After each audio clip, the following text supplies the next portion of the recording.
Good morning, everybody. Welcome to Thrive, Not Just Survive. I'm your host, Nasira Jamal, and today, being Friday, I have my guest on, Dr. Cheryl Bryantbruce. And what I talked a little bit about yesterday was the essence of great leadership is in influence, not authority. And I wanted to bring that up again today because there is a sense of, when there's things going on with the racial injustice and all of the turmoil that we are, seeing, hearing, and some of us or some of our guests are in the US, so they're actually experiencing a lot of unrest. I wanted to talk about this to Dr. Cheryl in the sense of how do we mitigate? What are the next steps that she sort of knows or hears what's going on out there? Because really, violence breeds violence, and we all know that that is not what's going to cause the change we are all seeking. What we want to cause is conversations that are going to be something that will allow change to happen so that we can actually start with justice for all. And so let me bring her on so we can get this conversation started. Hey, Cheryl, thank you so much. Happy Friday to you. Thanks for coming on. Good morning, Nasira. The same to you. Thank you. So as I introduced, I think, you and I talked before the show, there's obviously a lot of things going on, and I want to sort of talk about next steps and what are we seeing in terms of the conversations, and because you're in the United States, what are you hearing that is coming up that we need to address?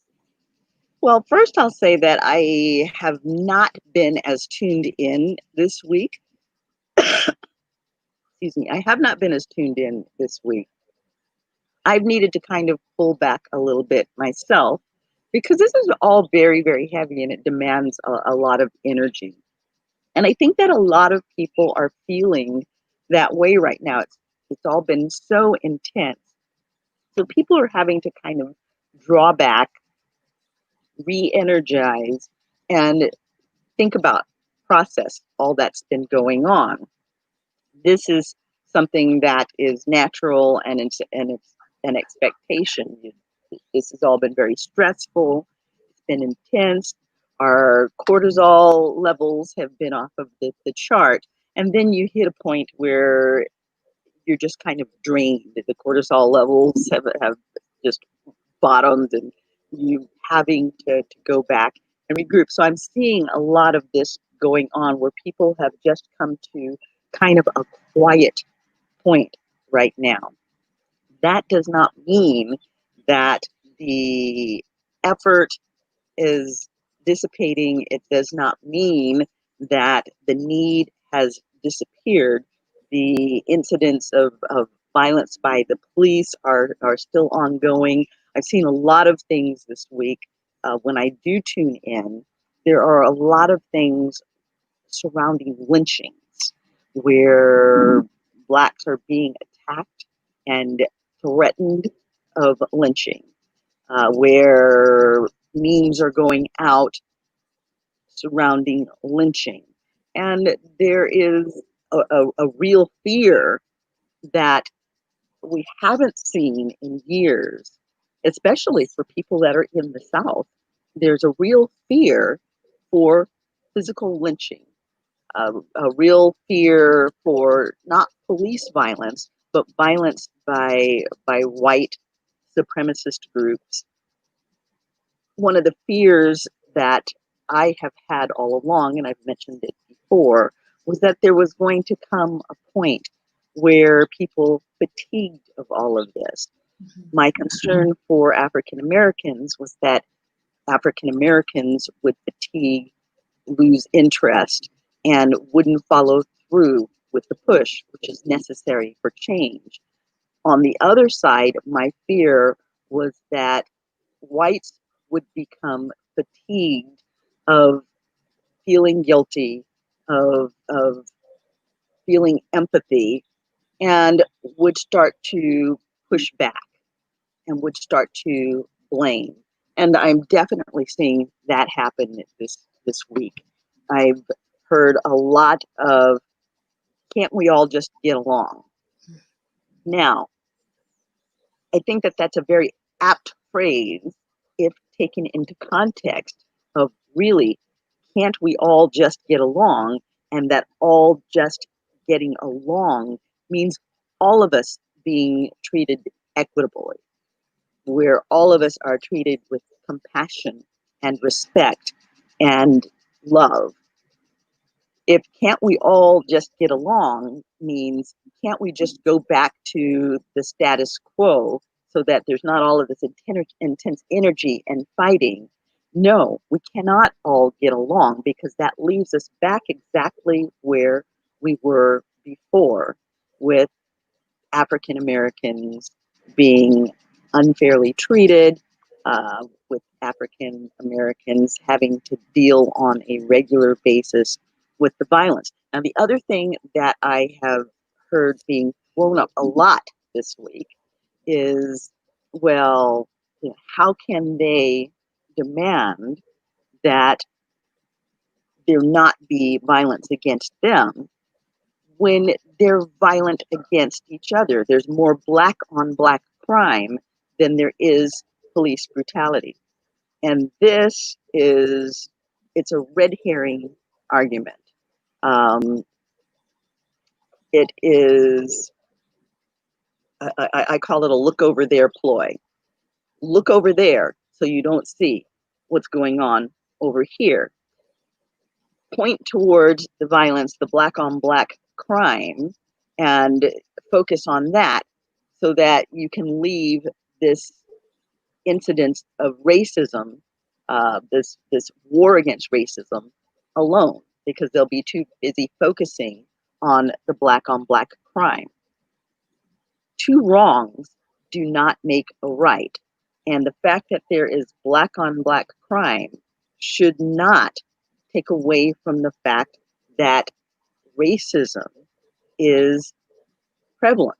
And for those who point out the black on black crime, saying, how can they ask us not to be violent against them when they're violent against themselves?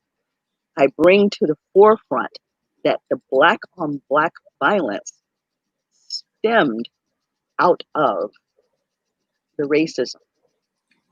Yeah. Within the black community, there is a self hate, and that self hate came out of racism, and it came out of the systemic racism that has created all of the inequities that leave people wanting and needing.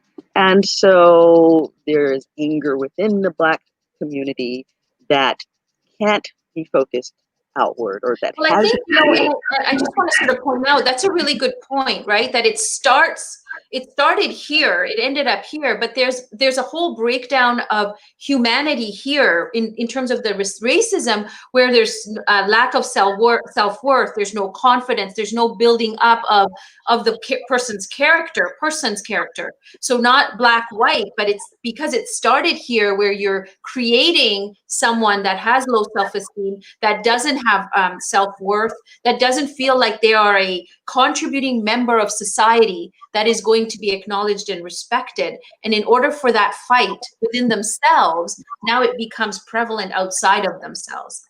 Yes, and then you have to take into consideration the history of the racism, and it goes back to what happened to us during slavery. During slavery, it was important for the oppressors to divide and conquer. It was important that we could not have a unified front. They did not want us to have strong communities. They did not want us to have strong families. Families were broken up. Since the time of slavery, African American families have been broken up and torn apart. We have tried to stay connected, and it's always touted about how black families are broken. There's a single black mother, and all of that leads to the problems. The single black mothers are the fault of everything that goes wrong in the African American community. I want to start by saying that that is a stereotype in many ways. We do have strong nuclear families that remain with strong black male heads of household that remain. True enough, there are a lot of broken families. A lot of our African males have been put in jail. A lot of our African males have been murdered, and a lot of them have murdered each other, of course. But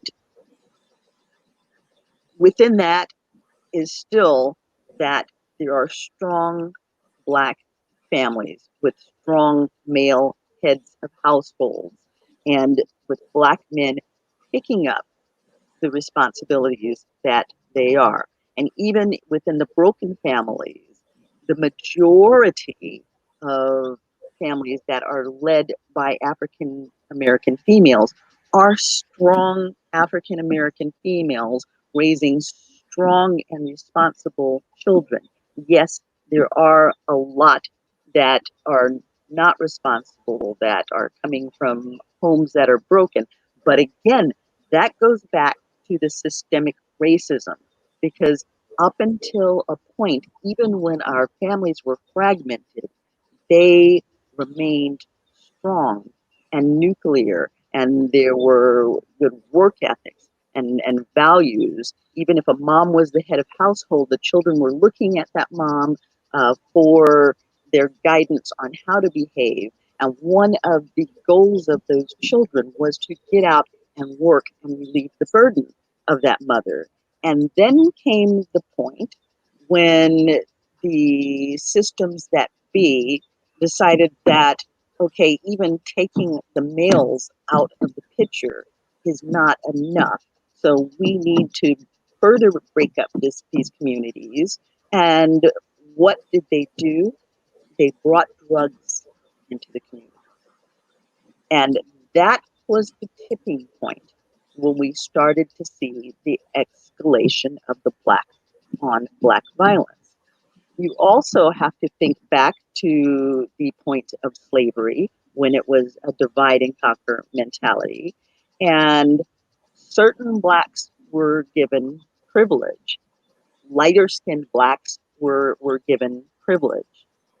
Blacks that behaved in a certain way, that is, turning against their other blacks and, and serving the needs of the white slave master, were given privilege. So they were taught, our people were taught to turn against each other and to fight amongst each other. And if you fight with the other, you're going to get more.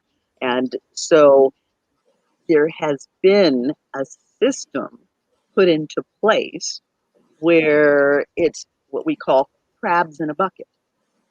And so each man tries to get his own, and if another one arises up, it's as if this one arises, then you won't get your share, so pull them back down, and we're all in the same crappy bucket together. Right, uh, right.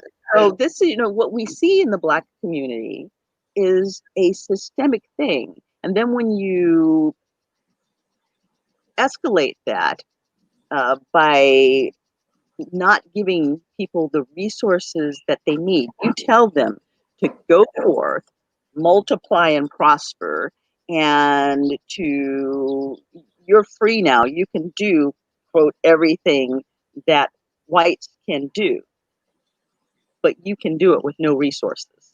We're not giving you anything along the way, and everything that you build, we're going to tear down. Then you tell them, have happy, productive lives. And you think that there isn't going to be anger within that community. Well, it's But like setting somebody up for failure, right? I mean, right from the get-go, right? And so there's going to be nothing good that can come out of it when you're already starting behind the line, right? Like it's not, there is no empowerment in that type yeah, of. So now what as I hear this, I mean, it breaks my heart, right? To think, I mean, this is over time, it's been breaking down on people's mental games, on people's emotional states of being, the whole idea of being human with compassion and love, you have to also experience that to be able to give that. Like, you cannot not have it and then be expected to give it. Do you know? Yeah. So it's heartbreaking to think that, we're starting to recreate something that has more substance in terms of care for the human, without the idea of saying what color is your skin before I determine how much care will I give you. And so equality is part of the change that needs to happen for us all to prosper together. Yeah. And so I just want to see, like, is there anything you hear where you are at of organizations or groups that are putting out things that will begin this process? It's a long road ahead. You and I have talked in length about this, that it's not an overnight magic pill. But what are you hearing in terms of different things that people are proposing to do that could help? Well, for one thing, churches are starting to become more and more involved in this. The African American churches have always been a strong part of our foundation. And so churches have become more involved, and they are paying attention to this black on black crime thing. And they are saying, enough. We understand why we have this going on. And so now it is on us to say, enough. We're not going to do this. We're at a pivotal point where this is not acceptable, and we have to do something different in order to move our whole lot ahead, and in order to address what's going on with the systemic racism. We can't let them change the focus on us. So churches are becoming involved, and churches have led activism in the past. As you remember, Martin Luther King was a minister. Minister Farrakhan, a controversial figure, whether you like him or not, was a minister. Um, most of our leaders have been ministers, and our socioeconomic leaders have been physicians. So, what I'm seeing happening now is groups starting to organize. Physicians are being activated to activism, churches are being activated to activism. One of the things that is occurring at this point in time, we've all talked about the Black Lives Matter movement.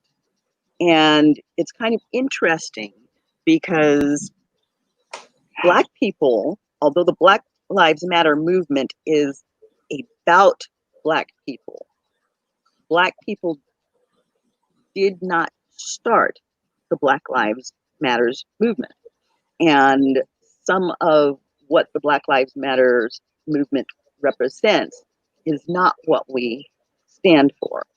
And there was a lot of rioting that came at the beginning of this, and there is still rioting that is going on, and that still will occur and need to go on because we still have to get the attention. But that is not our primary focus. And with Black Lives Matter, the organization, that's where they are. And they don't have necessarily a plan that is congruent with what we need. So that is on us to take the next step. And that next step for most of us, the discussions I've been having and hearing as people are now starting to pull back and regroup and say, okay, we have their attention. What do we need to do? What is it we're demanding? What are we asking for? What do we want to do with this? So I'm seeing groups pulling back, and they are largely talking about socioeconomic empowerment.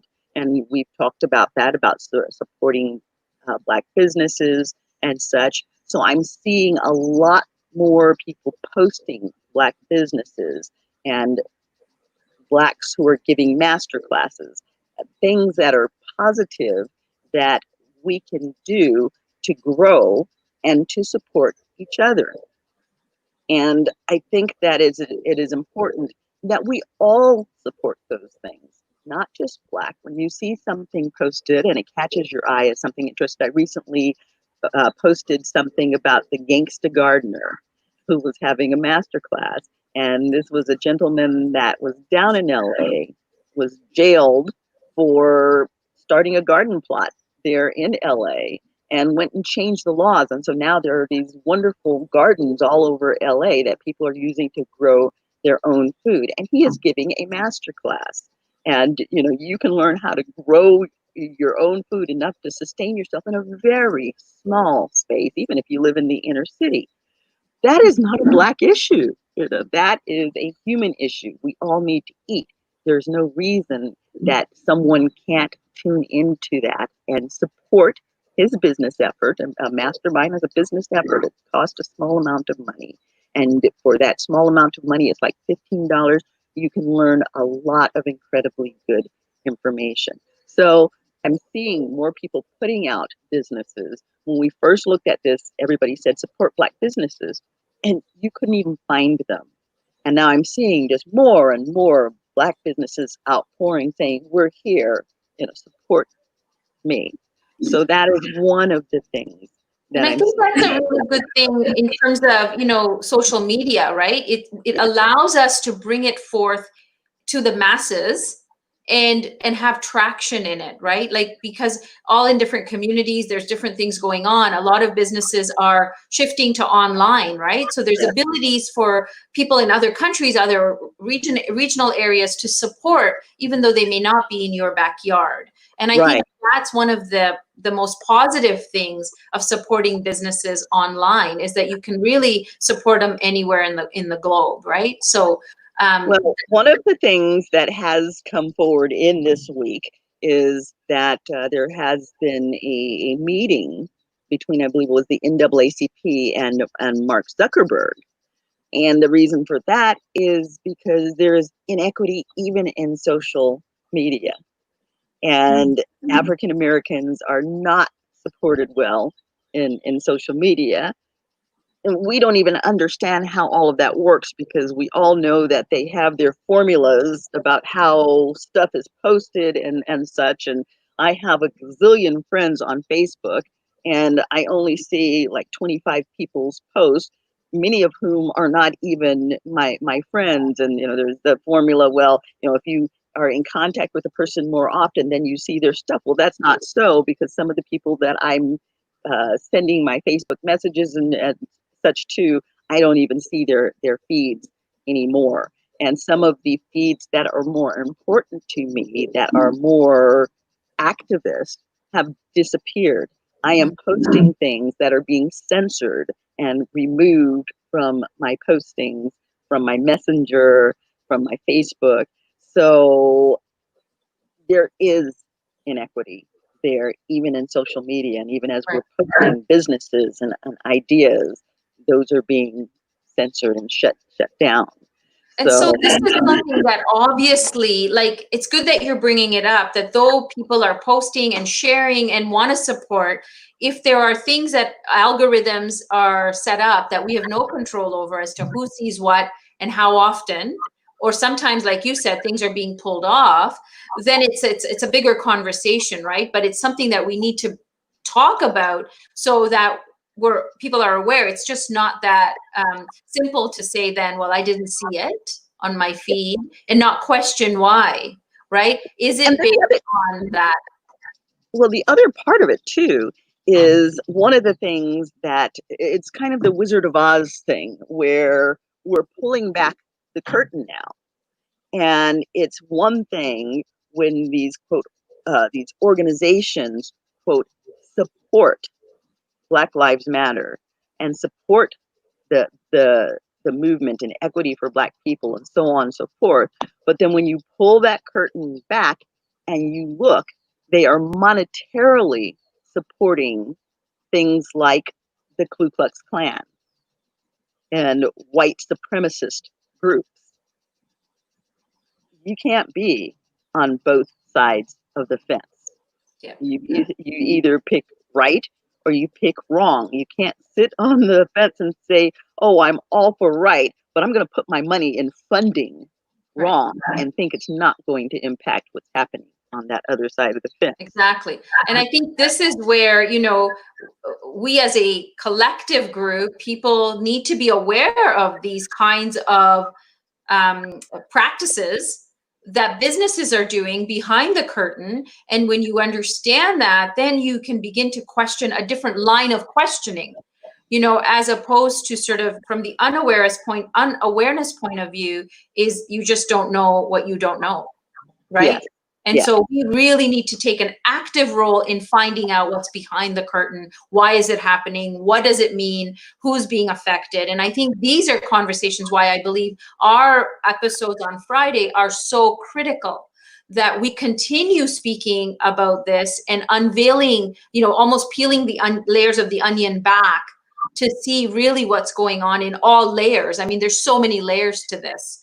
Yes. And so the Yes. conversations are extremely important. And now we're at the end of, our sort of 30 minutes, but I just, I want to continue, because I think what we're bringing forth is at least a place of questioning. We cannot just sit in a place where we're just going to play dead, and say, well, you can't do anything, so let's just sit here and pretend I don't see it, right? Yes.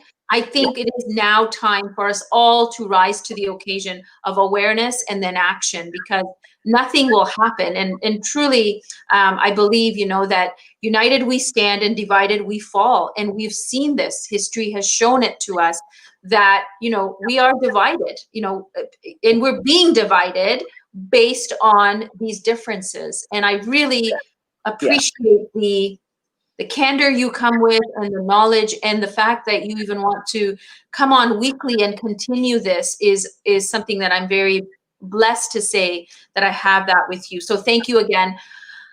That this is, it's hard on the heart. I have to tell you, Cheryl, that it's sometimes when you say things, it brings up other emotions. So Yes. Yes. it's hard on the heart. But it is something that we have to address, because basically there is a world browning, and by 2030, whites will be, definitely the minority, and losing a place of power. And so there is a fear and there's a pushback, but these are conversations that we need to have, because the entire system is changing, and we want it to change in a way that's fair and equitable for everybody. And on one side of the fence, there's going to come a point where whites become the minority and become in a position where they're no longer in power. And we want to also make sure that when that arrives, that they also are treated with fairness, love, and equity. Well, if we're going to want to all get along, right? If we want to recreate this, we can't create it on the other end where it's also wonky, right? Where it's not balanced. If you're going to recreate something, then create it with the intention and with the structures that allow everybody to be on equal playing field. And so then we can get along. All of us can get along. All of us can prosper. So thank you so much. Happy Friday to you. I am so blessed that you are here with me every Friday. So I look forward to seeing you next week. Thank you. And I'll be here. Thank you. So, united we stand and divided we fall. I hope that as you've listened to this, and we've had this conversation over the last few weeks, and this is going to continue, because I do believe that there is a critical need for us all to come together and converse and have these difficult conversations. Today, my heart is racing, because I do feel emotionally charged by it, because it's hitting a spot. So if you have a way of communicating and you feel that you can add to this conversation, reach out to me and let me know. I think we need to come together and do what we can do, and we can't play dead. So happy Friday. I know this is a very loaded conversation, but do think about it, reflect on it, and I wish you a very happy and a blessed weekend. Remember to be kind to yourself and to others. I'll see you on Monday at 10 a.m.